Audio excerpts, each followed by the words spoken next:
பிரியமானவர்களே, மறுபடியும் நண்பன் தோழன் ஆண்டனி. அதாவது இன்றைக்கு கலவை வெங்கட் என்றவரும் பி குருஸில் ஸ்ரீ ஐயர் என்றவரும் சேர்ந்து நடத்துகின்ற கிறிஸ்துவத்துக்கு எதிரான ஒவ்வொரு காணொளி போட்டுக்கிட்டே வராங்க. மொத்தம் 8 பார்ட் இருக்குன்னு சொல்லியிருக்காங்க. அதில் நம்ம 5வது பார்ட்டும் திருப்பி 1வதுலேருந்து வரேன். 1வது முடிச்சிட்டோம். இன்றைக்கி நம்ம 2வது பார்ட்டை பார்க்க போகிறோம். இது கொஞ்சம் பெருசாக இருக்குதுன்னு நினைக்கிறேன். ஆனால் அவங்களுக்கு 45 நிமிஷம் இருக்குது. ஸோ அதை முக்கியமான விஷயங்கள் அதிலிருந்து எடுத்து போட்டு பதில் சொல்கிறதுக்கு ரொம்ப நேரம் ஆகும்.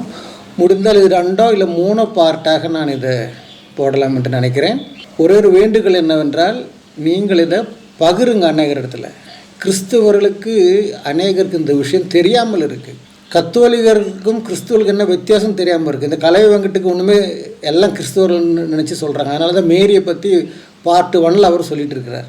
இப்போ பார்ட் 2ல் அவர் என்ன சொல்ல போகிறார் என்று நாம் பார்ப்போம். புரியுதுங்களா? இதை நீங்கள் அநேகருக்கு ஷேர் பண்ணுங்கள் பிரியமானவர்களே. புரியுதுங்களா? இது இன்ஃபர்மேஷன் பரவணும். நான் வியூவர்ஷிப்பு கூட்டணும், சப்ஸ்கிரைப்பு கூட்டணுன்றது எல்லாம் நோக்கம். ஆனால் அப்படி பண்ணாதானே இது நடக்கும். அதுதான் என்னுடைய ஒரு விஷயம். 2வது, நீங்கள் உங்களுடைய கமெண்ட்ஸு கேள்விகள் இருந்தால் அது போடுங்க. அது பதில் சொல்கிற மாதிரி உள்ள கேள்விகளாக இருந்தால் நான் அதுக்கு பதில் சொல்கிறேன். ஏன் அப்படி சொல்கிறேன்னு அப்படி கேட்டிங்கன்னா, சிலவங்க ஃபோனில் கட்ட வார்த்தை ஃபோன் பண்ணி பேசுவாங்க. இப்பேற்பட்டன போடுற பதில், அதுக்கெல்லாம் என்னால் பதில் கொடுக்க முடியாது. புரியுதுங்களா? அப்போது உண்மையாக இதனுடைய டவுட் இருக்குது, இந்த மாதிரி விஷயம் கேட்டால் நான் அடுத்த காணொளி போடும்போது இதை சேர்த்து நான் அதுக்கு ஆன்சராக நான் போட்டு தரேன். இல்லைன்னா ஒன்றுக்கும் உட்காந்துக்கிட்டு எனக்கு கமெண்ட்ஸுக்கு ஆன்சர் பண்ண முடியாது என்னால். புரியுதுங்களா? அது ஒரு விஷயம். இந்த 2வது பார்ட்டில் அவர் என்ன சொல்ல வர்றாருன்றது நான் பார்ப்போம். ஆனால் சம்பவம் அவர் வாழ்வில் மீண்டும் விளையாடுகிறது. இந்த சகோதரியும் குதிரை மேல் அமர்ந்த நீல ஆடை பூண்ட வாட்டசாட்டமான அசிரிய போர் வீரர்களுடன் காதலுற்று காமுற்று தகாத உறவு கொண்டு விடுகிறார். இயேசு மனசு நொந்து போயிட்டு 2 பேரையும் கொண்டு போய் ஹேண்ட் ஓவர் பண்ணிட்டு தன்னுடைய குழந்தைகளையும் கொன்று விடுகிறார். ஸோ இதெல்லாம் நடந்துதா அப்படின்னு நீங்க ஒரு கேள்வி கேட்கலாம். நடந்ததுன்னு நான் நம்பல. ஓகே, ஆனா இதெல்லாம் பார்த்தா ஒரு கடவுளுடைய வாக்கு மாதிரி இருக்கிறதா, இல்ல ஒரு யோகி ஒரு ஞானியுடைய வாக்கு மாதிரி இருக்கிறதா, அல்லது ஒரு மனநோயாளியின் பிதற்றல்கள் போல் இருக்கின்றனவா? இன்னொரு கேள்வி கேட்கிறேன். எசேக்கியேல் 23 அதில் சொல்லப்பட்டிருக்கும் விஷயங்கள், அதாவது இயேசுவுக்கு 2 முறை திருமணம் இருந்தது, 2 மனைவிகள் இருந்தார்கள், அவருக்கு பல குழந்தைகளும் இருந்தார்கள். அந்த மனைவிகள் தகாத உறவு கொண்டதால் இயேசு அவர்களையும் தன்னுடைய குழந்தைகளையும் முதலில் அசிரியர்களிடம் ஹேண்ட் ஓவர் செய்து விடுகிறார். அதற்கு பிறகு கொலையே செய்து விடுகிறார். இதெல்லாம் உங்களுக்கு ஒரு மனநோயாளியோட பிதற்றல் மாதிரி இருக்கிறதா, அல்லது ஒரு கடவுளுடைய வாக்கு, தேவ வாக்கு மாதிரி இருக்கிறதா? நீங்களே முடிவு செய்துக்கோங்க. நாங்க முடிவு செய்யறோம். உனக்கு மனநோய் இருக்கு, உனக்கு பதற்றம் இருக்கு, வேற்றுமை இருக்கு, பொறாமை இருக்கு, கிறிஸ்தவம் வளர்ந்துகிட்டே வருது என்ற பொறாமை இருக்கு. மறுபடியும் சொல்றேன், மனிதனாக பூமியில் வந்த பிறகுதான் அவருடைய பெயர் இயேசு ஆகுது. திருமணம் பண்ணும் பொழுது அவன் மனிதனாக இருக்க வேண்டும். அப்படி அகோலிமாயும் அகோலியாலையும் அகோலிபாமாயும் திருமணம் பண்ணாரா? இல்லையே. அது மறுபடியும் சொல்றேன், யூதா சம்மேளனர் 2 நாடை பற்றி, ஒரு நாட்டு ஜனங்கள் என்னுடைய பிள்ளைகள் 2ஆக பிரிந்தார்கள். அவன் சத்துருடத்தில் ஒப்பு கொடுத்தேன். ஆமாம், சொந்த குடும்ப பிள்ளைகளாக இருந்தாலும் தவறு செய்தால் சத்துருடத்தில் ஒப்பு கொடுக்கிறார் திருந்தி வரும்படிக்கு. அதுதான் கிறிஸ்தவம். புரியுதுங்களா? யூதா ஜனங்களை பாடம் கற்றுக் கொடுக்கும்படிக்கு பேபோன் அரசன் நபுக்கத்நேசரை உண்டு பண்ணினார், சிக்ஷித்தார், தன் பிள்ளைகளை ஒப்பு கொடுத்தார். அப்படியாவது அடிபட்டு வரட்டும்னு. அதான் அதுக்கு அர்த்தம். கிளியராக இருக்கு, அந்த அதிகாரத்தில் இருக்கு. அது படிக்க மாட்டேன்றீ நீ. அப்போ நீங்கள் சொல்லலாம், சரி நீ தான் படித்து காட்டுறேன். நான் படித்து காட்டுறேன். அதை 23ஆம் அதிகாரத்தில் 4வது வருஷத்தை நான் படித்து காட்டுறேன். கேளுங்க. அவர்களில் மூத்தவளின் பெயர் அகோலாள், அவளுடைய தங்கையின் பெயர் அகோலிபாள். அவர்கள் என்னுடையவர்களாகி குமாரரையும் குமாரத்தையும் பெற்றார்கள். இவைகளே அவர்களுடைய பெயர்கள். அகோலாள் என்பதற்கு சமாரியா என்றும் அகோலிபாள் என்பதற்கு எருசலேம் என்றும் பொருளாம். முட்டா பயலுக்கு புரிஞ்சுதா? அகோலியாள் என்பதற்கு சமாரியா என்றும் அகோலிபாள் அது அகோலியாள். அகோலிபாள் தங்கை, அது எருசலேமும் அப்படின்னு சொல்கிறார். எருசலேம்னா யார்? யூதாவுடைய கேபிட்டல் எருசலேம். அது இஸ்ரேலுடைய கேபிட்டல் சமாரியா. சாலமோனுடைய மகன் ரெகொபெயாம் காலத்தில் ரெண்டாக பிரிஞ்சுது. 10 கோத்திரம் இஸ்ரவேலும் 2 கோத்திரம் யூதாவாக பிரிஞ்சுது. யூதாவினுடைய தலைநகரம் கேபிட்டல் வந்து ஜெருசலேமும், இஸ்ரேல் 10 கோத்திரத்தினுடைய தலைநகரம் சமாரியாவும். அப்போ 2 பேரும் செய்த தவறு. அது இப்படி ஒரு கணவன் மனைவி என்ற அந்த ரூபத்தில் சொல்லி காட்டுறார். அகோலியாள் என்பதற்கு 4 வசனத்தில் இருக்கு. அகோலியாள் என்பதற்கு சமாரியாவும், அகோலிபாள் என்பதற்கு ஜெருசலேமும். சோறு தின்றவன் படித்த புரியாத இது? இப்போ வேணும்னு சொல்கிறது. இயேசுக்கு 2 பிள்ளைங்க இருக்குது, எத்தனை மனைவி இருக்குது. ஏன்னா இயேசு சொன்னார் நானும் பிதாவும் ஒன்றுன்னு. அப்போ அந்த பிதா செஞ்சு நான் செஞ்சது தானே, கொஞ்சம் படிக்கணும். ஏன்னா இது படிக்காத முட்டாளுங்க கேட்டுட்டு ஆமான்னுவாங்க. மறுபடியும் சொல்கிறேன், மனிதனாக வந்ததினால் அவர் இயேசு, மனிதனால் வராதபடியினால் அவர் அந்த ஸ்திதியில் இருக்கும்பொழுது, பரலோகத்தில் இருக்கும் பொழுது அவர் இயேசு என்ற பேரில் இல்லை, அவர் தான் கர்த்தராக இருக்கிறார். கர்த்தர் சொல்லுகிறது. அப்போ இப்படி நடந்ததுப்பான்று அவர் சொல்கிறார். அப்போ இவரும் சொல்கிறார். அப்போ அவருக்கு மனநோய் தான் இப்படி பேச முடியும். நம்பலையா? நீ நம்பனா நம்ப காட்டி என்ன? நீ நம்பலன்னு பேச வேண்டிய அவசியம் இல்லையே. இது நம்பலைன்னா இது பேச வேண்டிய அவசியம் இல்லையே. அப்போ நீ என்ன நிரூபிக்க வர? இயேசு கிறிஸ்துக்கு மனநோய் இருந்ததுன்னு நிரூபிக்க வர, வேற ஒன்றுமல்ல. சரி, பார்ப்போம். ஸோ பல கிறிஸ்தவர்கள் சொல்வார்கள், ஓ இதெல்லாம் வந்து வெறும் உருவகம் தான், வெறும் மெட்டஃபார், இதை வந்து நம்ம லிட்டரலா எடுத்துக்கூடாது. பைபிள்ல அப்ப எதை சார் நீங்க லிட்டரலா எடுத்துக்க முடியும்? எதை உருவகமா எடுத்துக்க முடியும்? பைபிள்ல எங்கேயும் அந்த மாதிரிலாம் சொல்லல. ஆமா, எதெல்லாம் லிட்டரல் எடுக்க முடியுமோ அது லிட்டரல் எடுக்கணும். எதெல்லாம் மெட்டஃபோரா இருக்கோ, உதாரணமா இருக்கோ, எதற்கு ஒப்பிட்டு சொல்லுகிறார்களோ அது அங்கே இருக்கு, அங்கே எழுதியிருக்கு. தீர்க்க தரிசனமாக இருக்கின்ற விஷயங்கள் இருக்கு, ஒப்பிட்டு சொல்லுகின்ற விஷயங்கள் இருக்கு, எழுதுறது அப்படியே எடுத்துக்கொள்ள விஷயங்கள் இருக்கு. அதுக்கு தேவ ஞானம் வேணும். உன்ன மாதிரி மூத்திரம் குடிச்சு சாணி தின்னவனுக்கு அது சொன்ன புரியாது. புரியுதா? ஆனா இன்னும் ரொம்ப முக்கியம், உருவகமாகவே இருந்தாலும் அவர்கள் சொல்லும் எக்ஸ்கியூஸ் என்ன? சமாரியா என்ற நகரத்தில் இது மாதிரி நடந்ததுனால, அதாவது அவர்கள் உருவ வழிபாடு செய்ததால் அவர்களை விபச்சாரிகளாக சித்தரிக்கிறார் இயேசு அப்படின்னு கிறிஸ்தவர்கள் ஒரு சப்பை கட்டுவார்கள். சரி சார், அப்படியே பண்ணி இருந்தாலும் ஓகே, இந்த மாதிரி ஆண்குறியை பற்றிய வர்ணனை, ஓகே, தன்னுடைய மனைவிகளை வெட்டி கொள்வது, இப்போ ஒரு நகரத்தை போய் யாராவது கத்தி எடுத்து வெட்டி தள்ள முடியுமா? இல்ல யார்ட்டையாவது ஹேண்ட் ஓவர் பண்ண முடியுமா? அதெல்லாம் பண்ண முடியாது. ஓகே, அதனால இதுல வந்து நம்ம இதை லிட்ரல்னு எடுத்துக்கிறத விட இது வந்து ஒரு மனநோயாளியின் பிதற்றல் அப்படின்னு நம்ம எடுத்துக்கணும். இதுதான், இது லிட்ரலா எடுக்கணுமா? கிறிஸ்துவுக்கு தெரியுமா இதெல்லாம் வந்து மெட்டஃபோரா சொல்லியிருக்கு அப்படின்னா? உதாரணமா சொல்லியிருக்கு, மறைமுகமா சொல்லியிருக்கு, புரிஞ்சுக்கும்படி சொல்லியிருக்கு. சமாரியர்கள் வந்து விக்கிரக வழிபாடு பண்ணினதுனால இயேசு கிறிஸ்து அப்படி சொன்னார், கர்த்தர் அப்படி சொன்னார் அப்படின்னு. அப்போ இது வந்து லிட்டரலா எடுக்கணுமா? எப்படி சொல்றார்? புரிஞ்சுது உங்களுக்கு? லிட்டரலா எடுக்கணுமா? இதுதான். அப்ப கிறிஸ்துவுக்கு மனநோய் என்பது இவர்கள் ப்ரூவ் பண்ணணும். இவருக்கு கிறிஸ்துவுக்கு மனநோய். சரி சரி சரி சரி, இதை நான் சொன்னா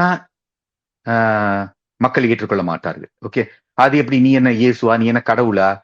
இயேசு மனநோயாளின்னு உனக்கு எப்படி தெரியும்னு? Thank you very much. அடுத்த ஸ்லைடை கொண்டு வாங்க.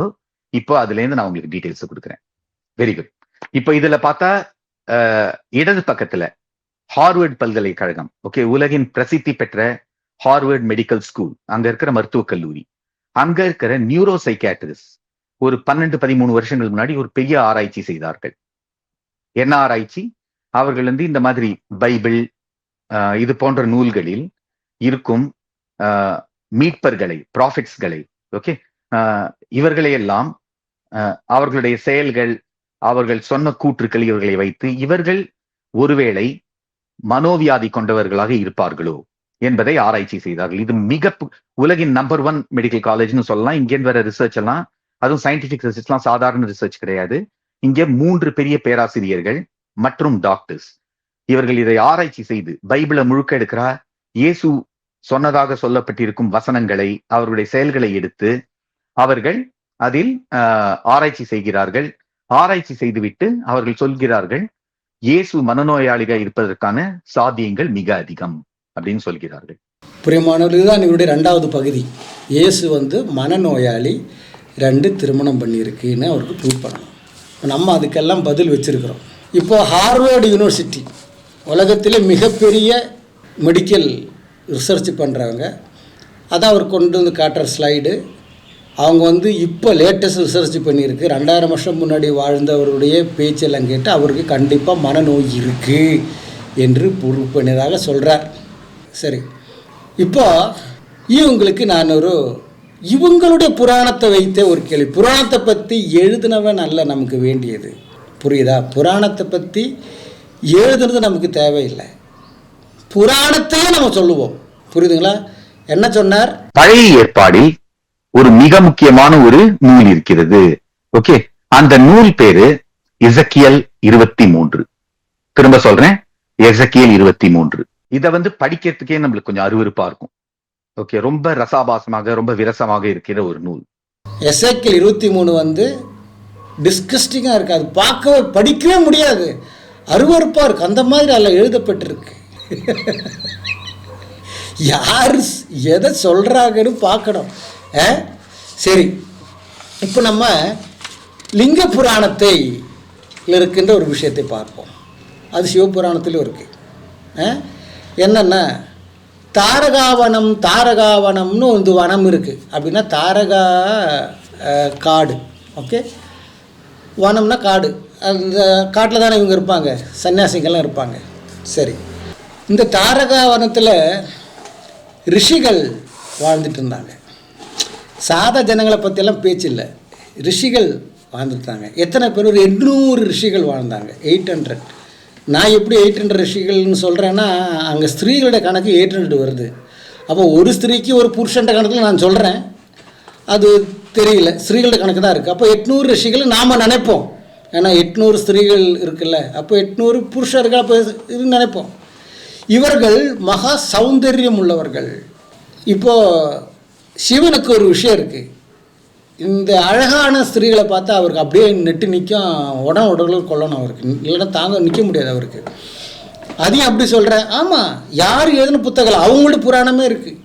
பால் கடல் கடைஞ்சி அந்த அநேக விஷயம் கிடச்சிடுச்சு, அதெல்லாம் தேவையில்லை. ஜீவாமிரதம் கிடச்ச உடனே என்ன ஆகிட்டாரு, மோகினியை போய் டான்ஸ் ஆடினேன். அது அசுரக்கிட்ட இருந்து திருடி வர்றதுக்கு, ஏன்னா கூட்டமாக திருட்டு கூட்டம் தானே, திருட்டி வர்றதுக்கு. அப்போ அசுரர்கள் சாப்பிட்றது உட்காரும்போது, நான் ஷார்ட்டாக சொல்கிறேன், ஃபாஸ்ட்டாக என்ன டைம் ஆகுது. விஷ்ணு மோகினியுடைய போல் கவர்ச்சிகரமாக மாரபகத்தெல்லாம் கொஞ்சம் காட்டாமல், அப்புறம் உறுப்பெல்லாம் கொஞ்சம் காட்டாமல் டான்ஸ் ஆடி எல்லாரும் இருக்கும்போது, நான் யாரோட படுக்கணுமோ அவன் அதிக நேரம் கண்ணை மூடி இருக்கணும். எல்லா முட்டாள் பசங்களும், அசுரர்கள் முட்டாள்கள், கண்ணை மூடிட்டு இருக்கும்போது இவன் ஆடி யாரா கண்ணை திறந்து பார்க்குறாங்க, பார்க்கலையான்னு சொல்லி, அப்போ அவன் கண்ணு மூடிட்டே இருந்தான் ரொம்ப நேரம். யார் கண்ணு மூடி அவனோட தானே படுக்கணும். இவங்களுக்கெல்லாம் கதை அப்படி தானே. இது அருவறுப்பெல்லாம் இல்லை, சூப்பர் கதை, குடும்பமாக உட்காந்து பார்க்கக்கூடிய கேட்கக்கூடிய கதை. இது சினிமாவில் காட்டணும், ஏன்னா காட்ட மாட்டான், காட்டுவாங்க போல இருக்குது. அதெல்லாம் இப்போ காட்டலாம், பிரச்சனை கிடையாது. நீங்கள் ப்ளூ ஃபிலெல்லாம் பார்க்கணுன்னு அவசியம் இல்லை, இது பார்த்தாலே போதும், கேட்டாலே போதும். அப்போது இது என்ன சொல்கிறது, இந்த பாத்திரம், அந்த பாத்திரத்தோடு அந்த ஜீவாமிருதம் கிடச்சதில்ல, திருடி போயிட தேவலோகத்துக்கு.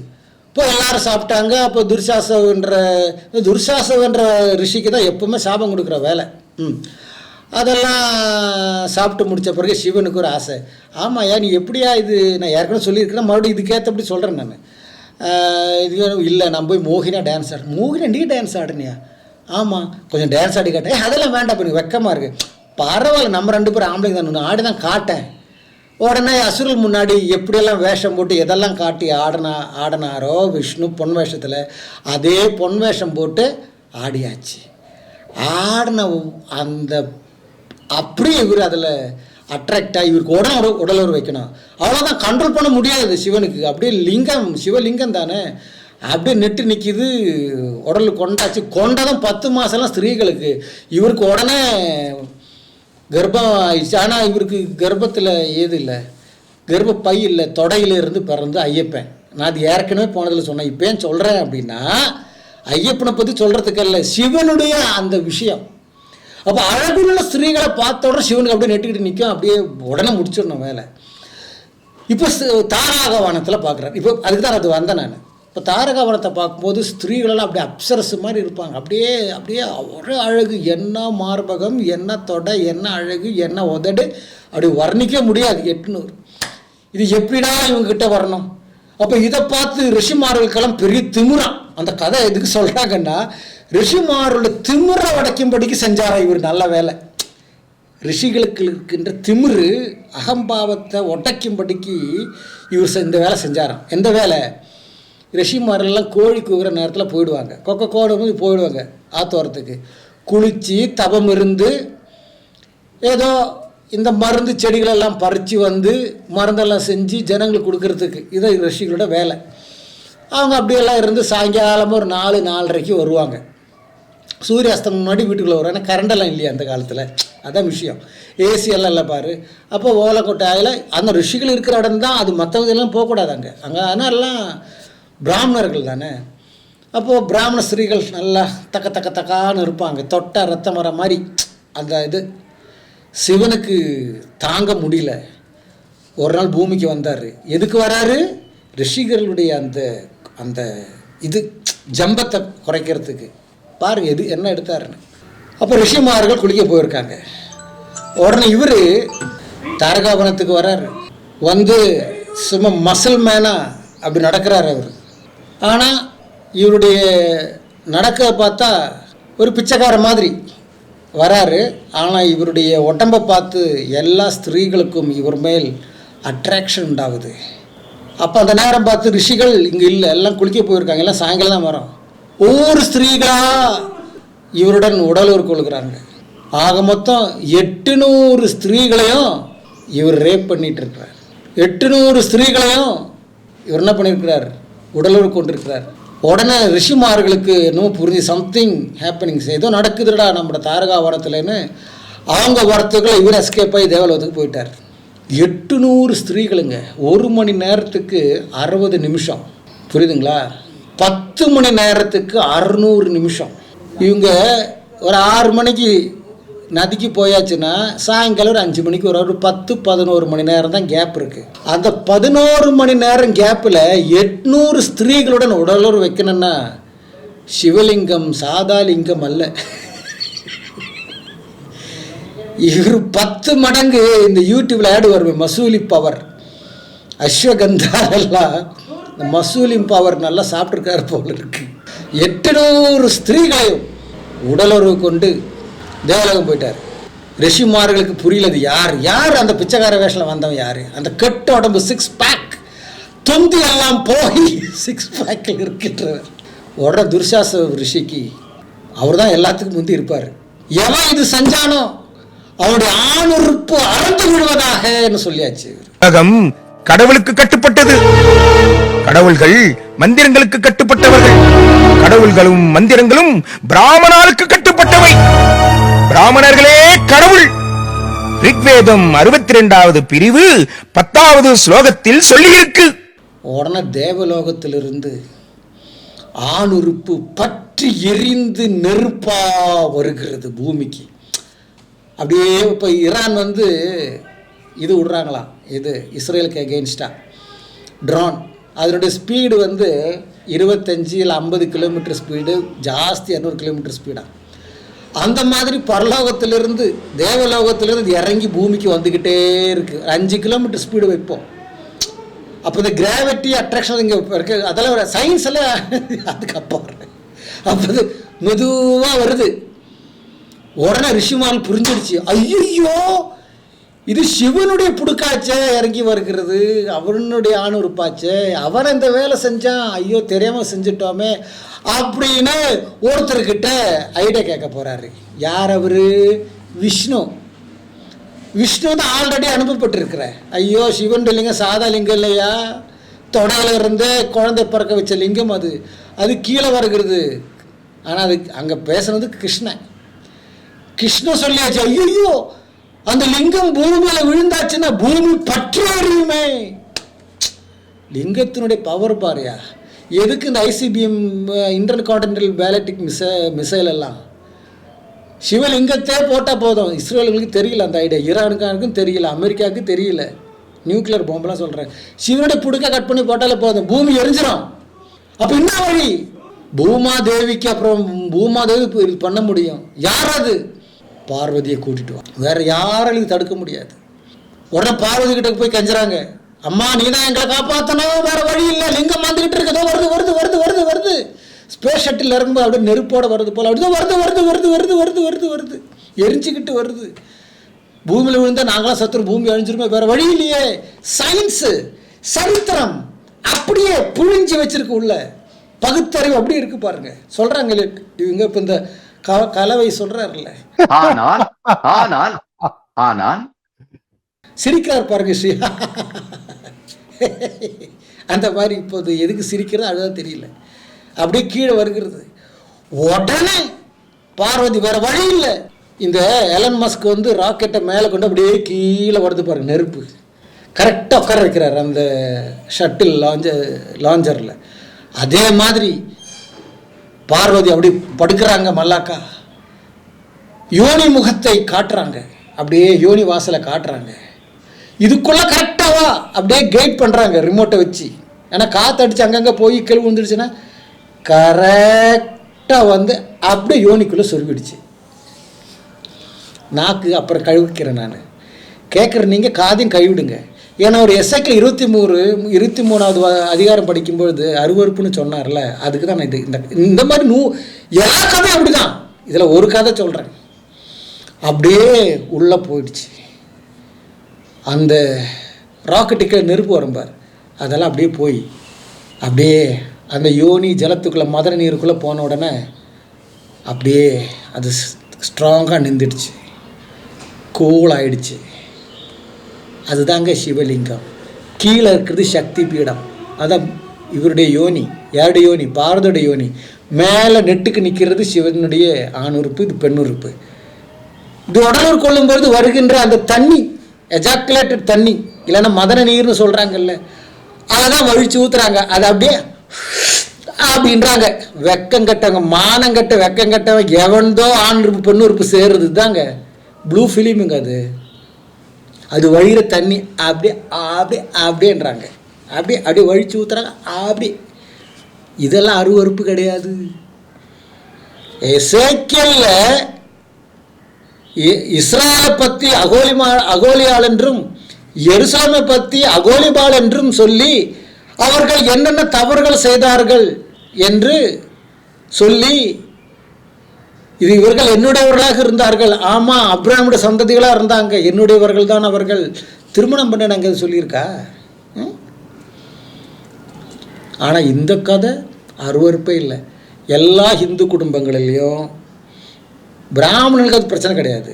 சூத்திர இந்து குடும்பங்கள் எல்லாம் புராணங்கள் வாங்குங்க, காசு கொடுத்து அதை படிங்க. வாலிப பெண்கள், வாலிப பிள்ளைகள், அப்பா அம்மா தாத்தா பாட்டி எல்லாரும் உட்காந்து கேட்க இது படிங்க. லிங்க புராணம், சிவபுராணம், மகா புராணம், பிரம்ம புராணம் எல்லாம் படிங்க. புரியுதுங்களா? நல்ல விஷயம் அதில் இருக்குது.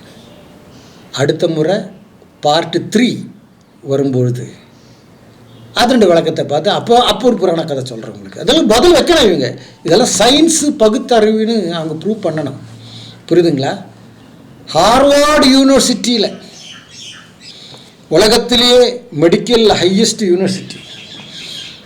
ஆனால் இது அந்த யூனிவர்சிட்டியில் ப்ரூவ் பண்ணும்போது பார்க்கும்போது இயேசு கிறிஸ்து கொஞ்சம் மென்டல் தெரிஞ்சிடுச்சு. ஆனால் அந்த யூனிவர்சிட்டிக்கிட்ட கொஞ்சம் கணபதியை கொஞ்சம் டெஸ்ட் பண்ண கொடுங்களேன். மோடி ஐயா சொன்னார்ல, உலகத்தில் முதல் பிளாஸ்டிக் சர்ஜரி செஞ்சதுக்கு. அந்த முட்டா பையனுக்கு தெரியல ஆர்கன் டிரான்ஸ்பிளான்டேஷனும் பிளாஸ்டிக் சர்ஜரிக்கும் வித்தியாசம் என்னன்னு தெரியல. அது வேற விஷயம். அது எக்கடி போட்டோம். அந்த ஹார்வர்டு யூனிவர்சிட்டியில் இந்த விநாயகன் இந்த அழுக்கிலிருந்து சுரண்டி ஒரு குழந்தைய கொண்டாக்க வச்சு அந்த குழந்தைக்கு ஜீவன் கொடுத்து அது பட்டயத்தை எடுத்து சிவனை வெட்ட வர சிவன் தலையை வெட்ட அந்த தலை மேலே ஆணோட தலையை வெட்டி வச்சு அது எந்த மெடிக்கல் சயின்ஸில் இருக்குன்னு கொஞ்சம் கேட்டு யாராகவும் கேட்கின்ற இந்து சொந்தங்களே, நண்பர்களே, சகோதரர்களே கொஞ்சம் பதில் போடுங்களேன் அந்த உண்மை சம்பவத்துக்கு. பிரியமானவர்களே, ஒரு பக்கம் சிரித்து சொன்னாலும் மறுபக்கம் சங்கடமாக இருக்குது. ஏன்னா உண்மை தெரிஞ்சும் தெரியாத போல் நடிக்கிறார்கள் இவர்கள். என்னை கேட்டுக்கொண்டிருக்கிற பிரியமானவர்களே, வேதம் என்பது, கிறிஸ்துவ வேதம் பைபிள் என்பது 100க்கு 100 உண்மையானது. ஏனென்றால் பழைய ஏற்பாட்டில் சொல்லப்பட்டிருக்கிற திவ்ய தரிசனங்கள் எல்லாம் நிறைவேறி இருக்கு, எல்லாம் ஆர்கியோலஜிக்கல் சர்வே பிரகாரம் நிரூபிக்கப்பட்டிருக்கு. அதனால தான் அது உண்மையான புத்தகம்னு சொல்கிறது தவிர சும்மா அப்படி சொல்லலை. எல்லாம் நிரூபிக்கப்பட்டது. மேலே தண்ணீர் இருக்கு, அது நிரூபிச்சாச்சு. அப்போது இப்படி ஒரு புத்தகம் உலகத்தில் எங்கேயுமே கிடைக்காது. எங்கேயுமே மீன்ஸ் எந்த மதத்திலையும் இருக்காது. பொய்யும் பொருட்டும் இல்லாமல் இருக்கிறபடியாகவே எழுதியிருக்கிறது. ஆமாம், சரித்திரத்தின்படியும் அதே நேரத்தில் விஞ்ஞானத்தின்படியும் இன்றைக்கு நிரூபிக்கப்பட்டு கொண்டு இருக்கிறது. விஞ்ஞானத்தினுடைய அநேக கேள்விகளுக்கு பதில் கொடுக்க முடியாது. குரங்கிலிருந்து மனுஷன் வந்தான்னு டார்வின் தியரி சொல்கிறாங்க. இப்போ என்ன சொல்லிட்டாங்க, அது அப்படி கிடையாது, பிக் பேங் தியரினாங்க. பிக் பேங் தியரி தாங்க வசனம் சொல்லுகிறது. அவர் வார்த்தையினால் சத்தத்தினால் உண்டாக்குனார்னு பிக் பேங்கும் அதான் சொல்லுகிறது. சிம்பிளாக சொல்லி முடிக்கிறேன். பிரியமானவர்களே, மெய்யான தேவன் பூமியில் மனிதனாக வந்தவர் கர்த்தராகிய இயேசு கிறிஸ்து. அவர் மனிதனுக்காக பூமியில் வந்தார், இரத்தம் சிந்தினார், மரித்தார், உயிர்த்தெழுந்தார், பரலோகம் சென்றார், நம்மையும் பரலோகம் கொண்டு போகும்படிக்கு மறுபடியும் வரப்போகிறார்.